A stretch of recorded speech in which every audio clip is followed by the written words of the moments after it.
From dining on a cheese barge to drinking coffee in a former Victorian toilet, and even strolling along parts of the Roman wall from the time when London was known as Londinium 2,000 years ago. There's no shortage of quirky and unique things to do in the UK capital. In this video, we're going to take you on an off-the-beaten-path exploration of most places that tourists miss. This video will be divided into chapters sorted out by location for your convenience and so that you can easily incorporate the places we visit into one of your London itineraries. And if you're looking for one of those, we actually have a 3-day full guided tour on our channel.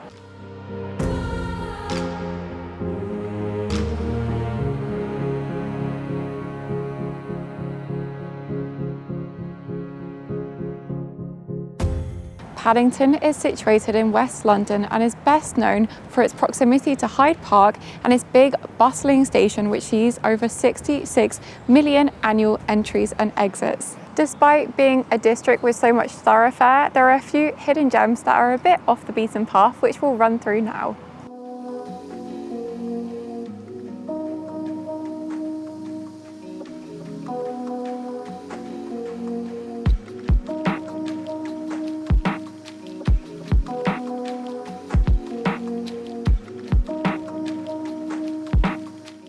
Little Venice is particularly picturesque, and I really love visiting in the spring when all of the cherry blossoms are out, and in the fall when you get to see all of the autumn leaves.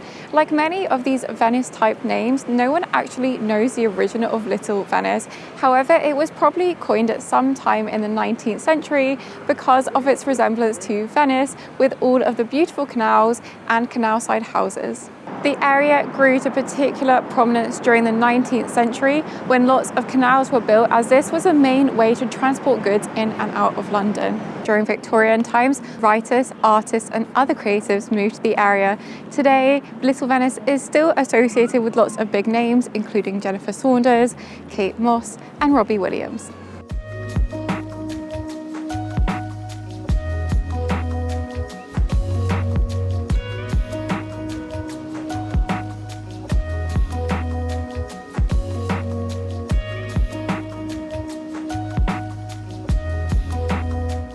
One of the more picturesque spots within Little Venice is at the junction where 3 canals meet to form a triangular basin. Here you'll find an abundance of local wildlife, which might be surprising considering you're right in the heart of central London.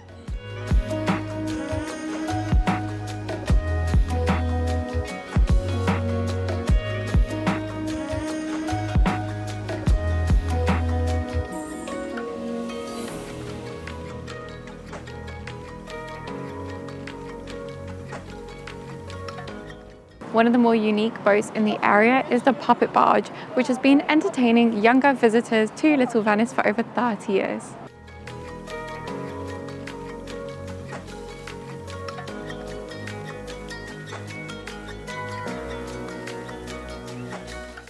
Because of all the canals, there are a surprising number of boat-themed activities you can do. Of course, you can go on a canal cruise along the water, but one of the most fun things to do in the area is actually to go onto one of the many boats into the cafes and bars and restaurants.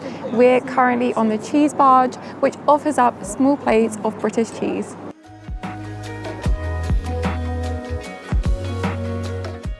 We've ended up going for the set menu, which is a soup, a choice of a cheese sandwich, and there's also a dessert which we'll have afterwards. It's so cheesy. So overall, it was a really fun experience. However, I probably wouldn't go again for 2 reasons. Firstly, although it's a cheese restaurant, the food was still very oily. And the second thing, it was very, very slow. So we spent over an hour in the restaurant and all we had was like a sandwich and a soup. Paddington Bear is a beloved fictional character created by Michael Bond in the 1950s. Today, you can follow a trail of Paddington Bear characters all over Paddington. This one's quite fluffy.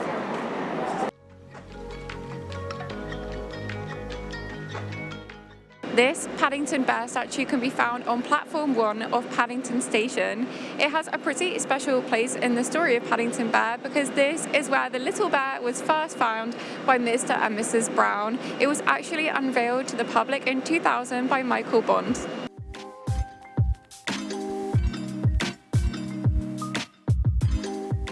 The real-time clock was created by Dutch artist Martin Baas in 2009, and it depicts a worker inside the clock visually creating each minute as the seconds go by.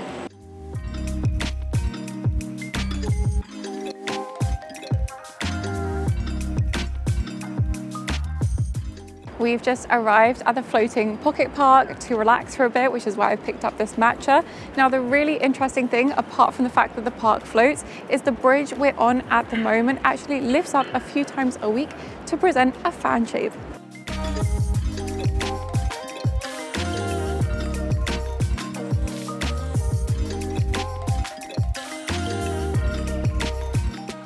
All over London, there are these little pockets of calm called Mews Streets. They date back to a time when London was run on horsepower, and traditionally they would have housed stables. Today, they're some of the most exclusive residences in the city. Some of the more popular ones include Kynance Mews and St Luke's Mews, which are both found in Notting Hill and South Kensington. This one is Bathurst Mews and is particularly charming.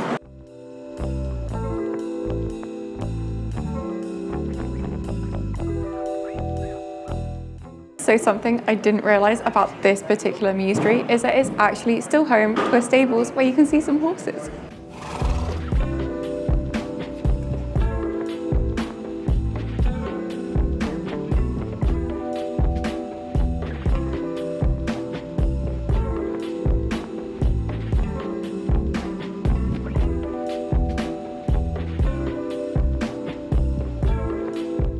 Italian gardens sit between Hyde Park and Kensington Gardens. They're believed to have been created in the 1860s and were probably a gift from Prince Albert to his beloved Queen Victoria. Today, they comprise of 5 basins and some beautiful flowers. Honestly, this is a very quiet, peaceful spot where lots of Londoners love to come and hang out. I think a lot of people don't know about them, but they are very gorgeous.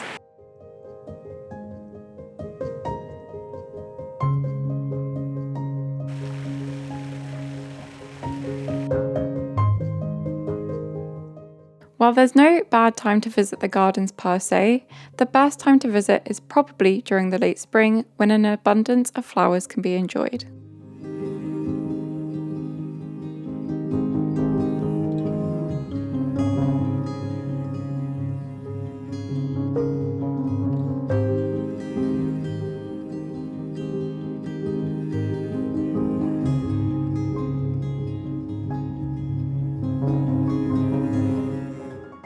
This isn't necessarily a hidden gem, but there is a huge number of parakeets living across London. There's tens of thousands of them, and it's thought that they arrived in the 1970s when a few caged birds escaped into the wild. Today, they're thriving and they can easily be spotted because they're bright green.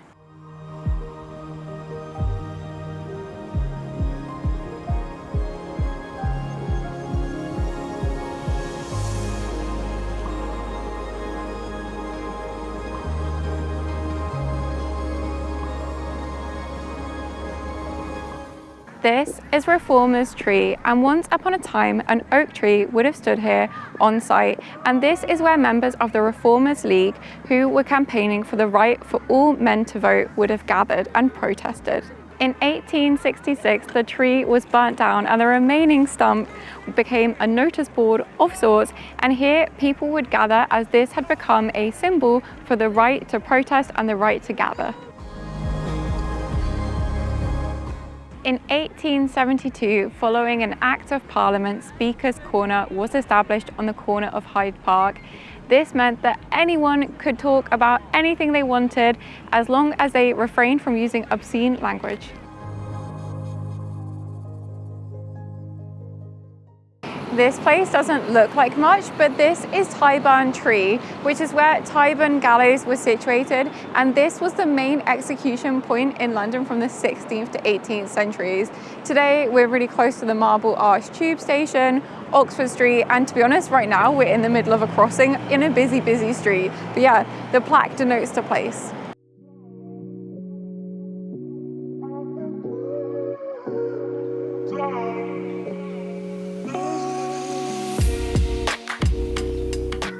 London's West End is pretty iconic because here you can explore the world famous Covent Garden, the beautiful streets of Marylebone, and many other famous London attractions. It's probably where you'll spend most of your time in London when you come to the city. Luckily, however, there is still a plethora of hidden gems and unique things to do in this area, which we're going to explore now.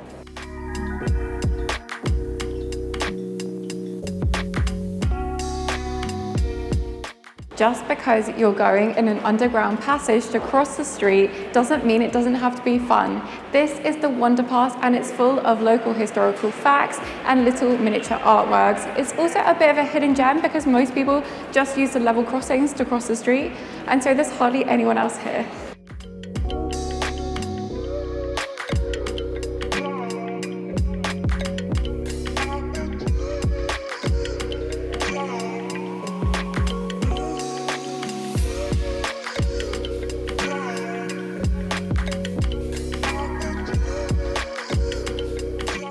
London is obviously quite famous for all of its massive green spaces, but the other thing that it is home to is lots of smaller gardens and parks which are tucked away in residential areas and not that many people know about. We're going to go and visit one of those now.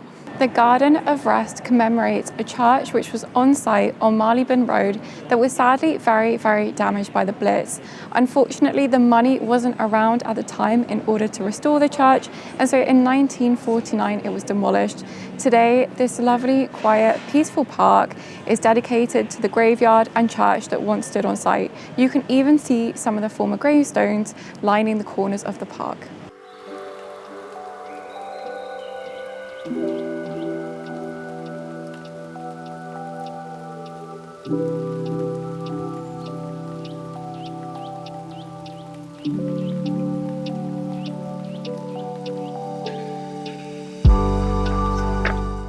While most churches in the UK are Protestant, the Church of St James is actually a Catholic denomination church. It's one of the finest examples of Gothic architecture here in London, and it dates all the way back to 1890. So let's go and have a look inside.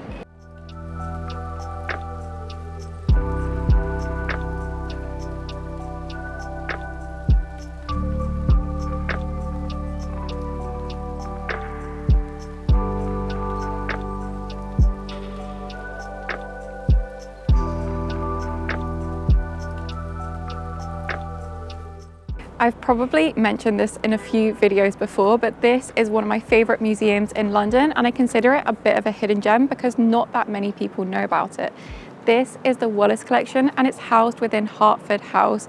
It's completely free to visit and features a particularly fine collection of 18th century French paintings, porcelain and furniture. There's also a really nice cafe in the back in the conservatory area.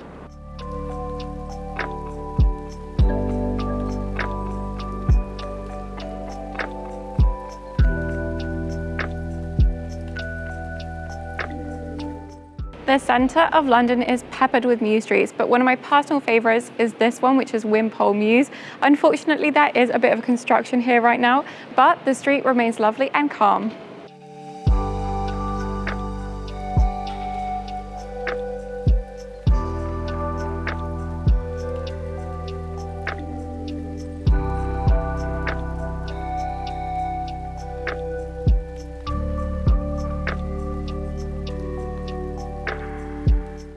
Have you ever dreamed of having a coffee in a former Victorian toilet?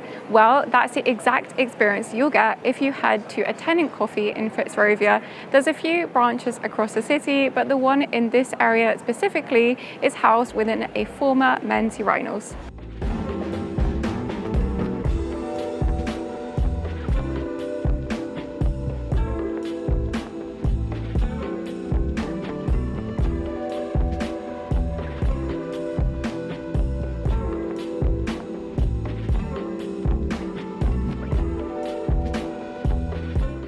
Despite the fact that we're really close to Covent Garden, which is one of the busiest places in London, and is in fact so busy that often my phone doesn't even have signal when we go there, St Martin's Courtyard is quite quiet. It's quite busy today because it's currently the school holidays, but it's still quite peaceful in comparison to nearby Covent Garden. They even have these little deck chairs that you can sit on, and there's lots of cafes and restaurants in this space.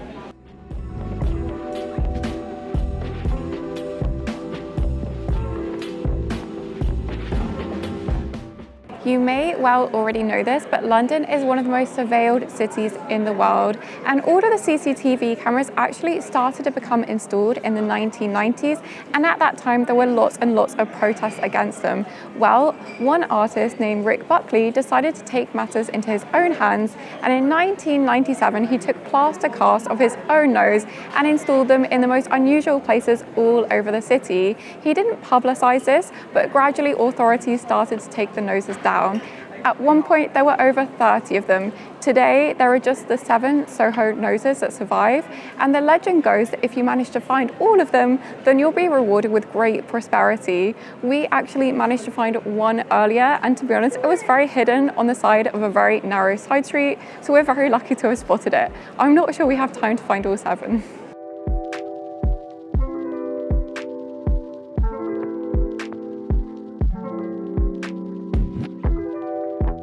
Cecil Court is a delightful pedestrian street that's known for its antiquarian books and fine prints. It's also here where Mozart lived for a brief time with his family, and it's alleged that he might even have written his first composition while living here. Today, it's still really nice. It's quite peaceful in comparison with many other places in the area.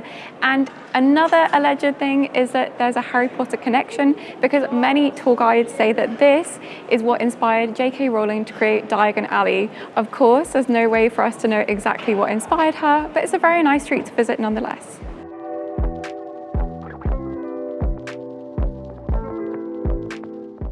In a place as busy as Trafalgar Square, you wouldn't expect to find a hidden gem, but right behind me is Britain's smallest police station, although it's no longer in use.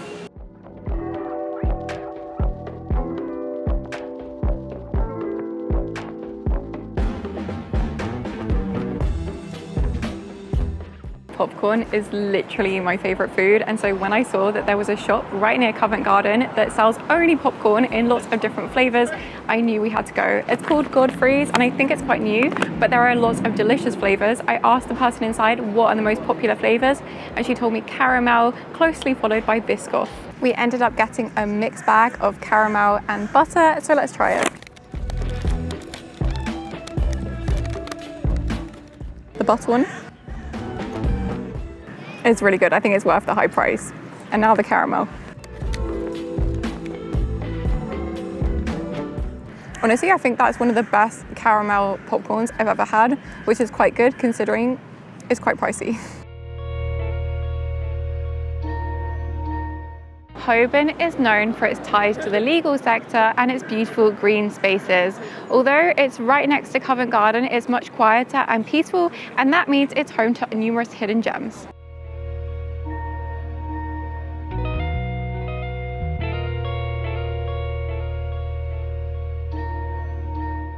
The Old Curiosity Shop is believed to be the oldest shop in London and even survived the Great Fire of 1666. In its time, it's been used as a bookshop, as a tailor's, and now it's owned by the university LSE.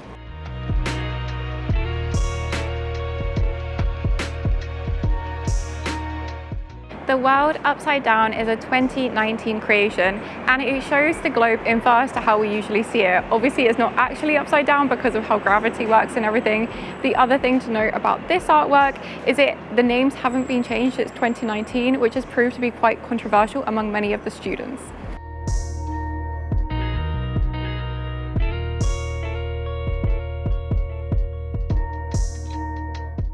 Of course, you can't create a Hidden Gems to London guide without mentioning at least one pub.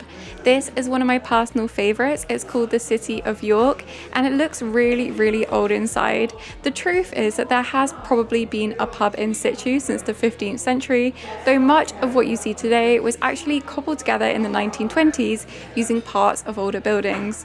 The result is a beautiful, beautiful space, and my favourite part of it is that you have all of these intimate booths where you can sit in for a day or a chat among family and friends. For drinks, Antoine got a beer, and that is probably what you should get if you come to a pub, but it's a very nice day out today and I'm a bit sick of beer, so I got a rosé.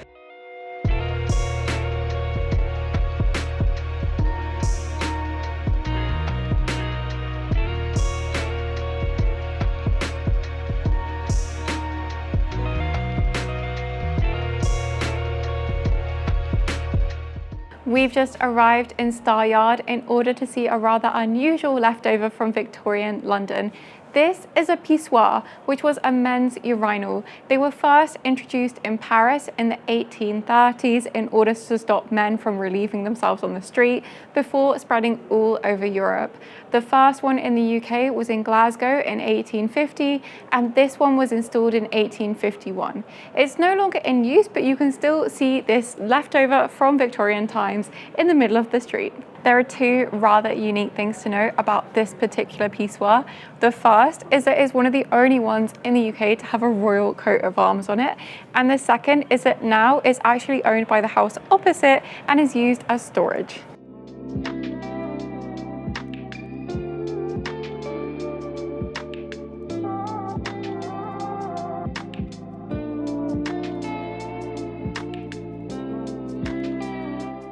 As is often the case with these kinds of subjects, there's a lot of debate around this, but it's generally believed that the statue behind me of Elizabeth I is the oldest statue here in London. In fact, it's believed to have been created in 1586 and is the only surviving statue from during her reign. Today, you can see it on the side of Fleet Street, but originally it was part of one of the London city gates.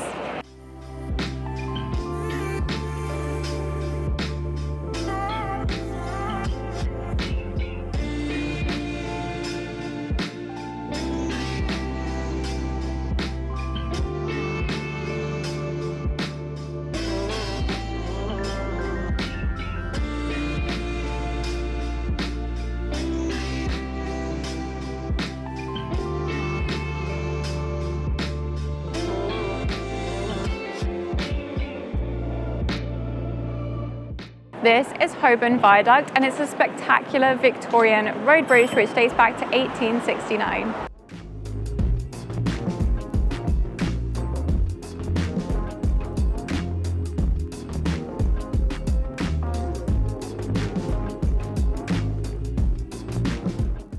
We've just arrived in Bermondsey, which is a lively area of London known for its amazing foodie scene, its many markets, and the Bermondsey Beer Mile, which is a mile-long stretch of breweries.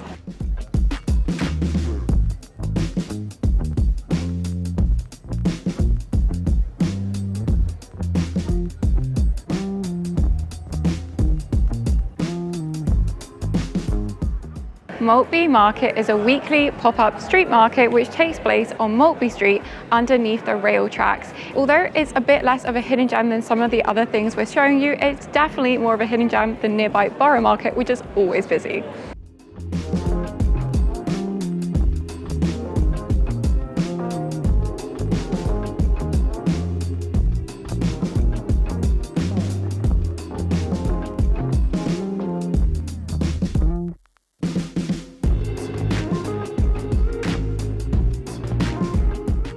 So we've ended up going for some Cuban food. I got some vegetarian tacos and Antoine has got a Cuban sandwich. Now for the most important part, the taste test. That is so good.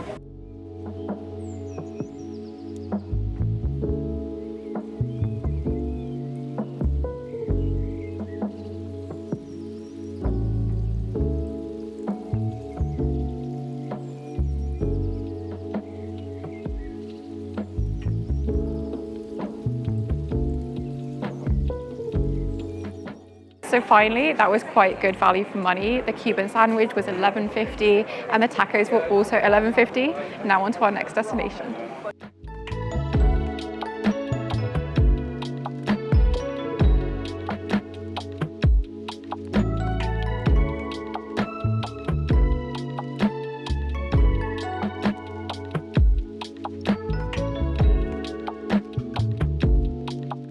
While definitely not a hidden gem, Borough Market is probably the busiest food market in all of London.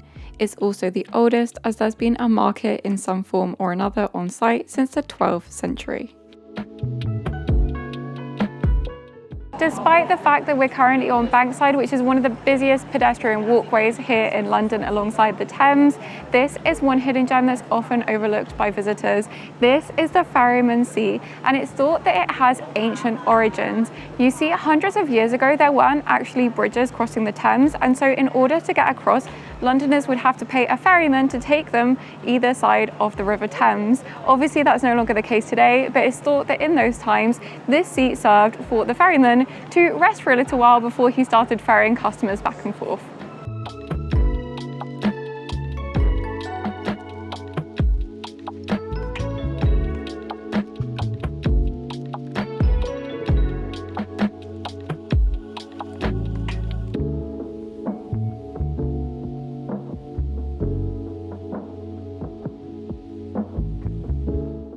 The Palace of Winchester was once one of the most important medieval buildings in London.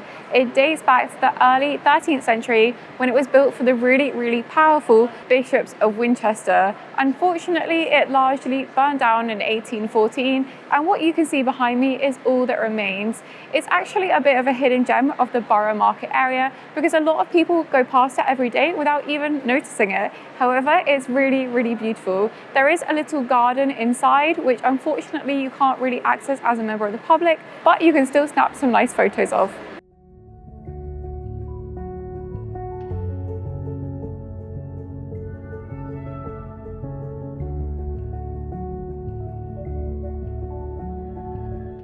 The City of London is just 1 square mile, but it's packed with history thanks to the fact that this is where London was founded 2,000 years ago. Here you'll find vast skyscrapers interspersed with medieval churches that date back many centuries. As a result, this area is home to lots of hidden gems, some of which we're going to explore now.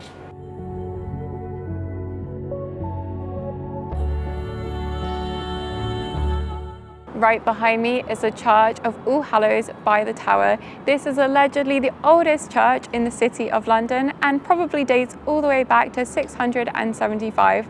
Well, that's actually according to the church themselves, because new evidence shows that this might actually not be the case.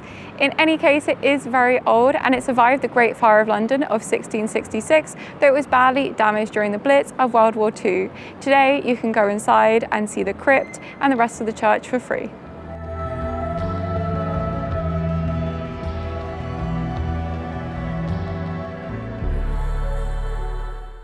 I should also mention it's pretty convenient to add it into any London itinerary because it's right by the Tower of London.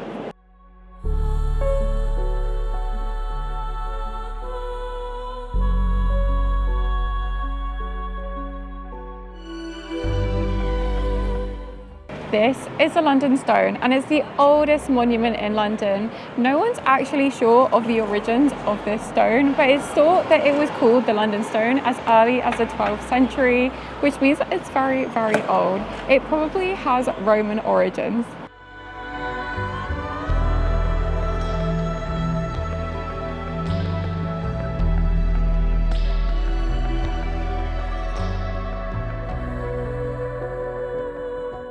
We're in this beautiful square, and if we go through the doors just behind Antoine, we're going to go to one of the most unique hidden gems in London because it's in a car park.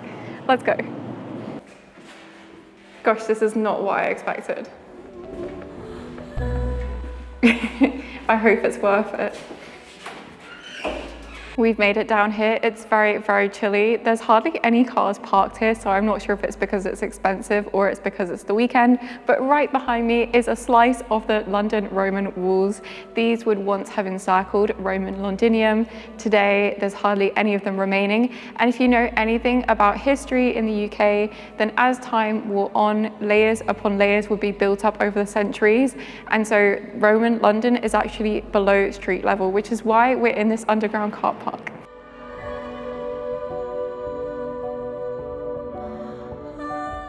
I know we've just spoken about the Roman wall, but this piece of wall in particular is a great way to demonstrate how the London layers have built up over time. In the sunken garden, the other side of this wall, you can see the level of where Roman London once was. You can then see street level, followed by the medieval wall, followed by the wall added by Edward IV. It's honestly a great slice of London's history.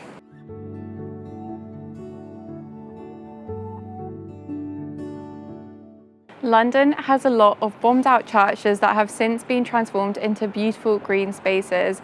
And I'm guessing most of you who are watching this video have actually already seen about St Dunstan in the east, which is a lovely garden also in the city of London. We featured it within our 3 days in London guide. However, not that many people know about this bombed out church.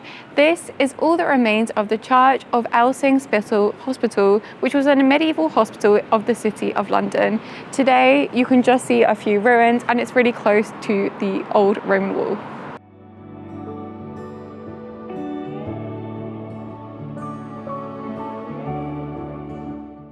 Postman's Park was opened in 1880 on the former site of St Botolph's burial ground. You see, during the Middle Ages, there wasn't that much space to bury people, and so corpses were laid one atop of each other, creating this raised space. We're actually higher than street level in here. But the park is particularly famous for a very special memorial.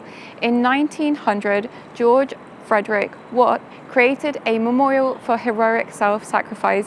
These were everyday men and women and children who had given themselves and their lives in order to save others. Unfortunately, at the time of opening in 1900, only 4 plaques were erected. However, there are many, many more to see. Here you can discover the story of everyday men and women who did extraordinary things.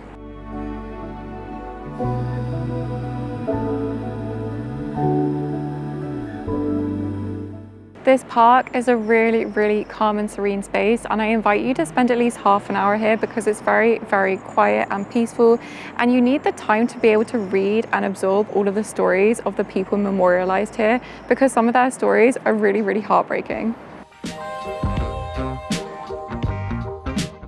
Of course, London has many more hidden gems to explore, such as this train running through the heart of a building, but we'll have to save that for another video.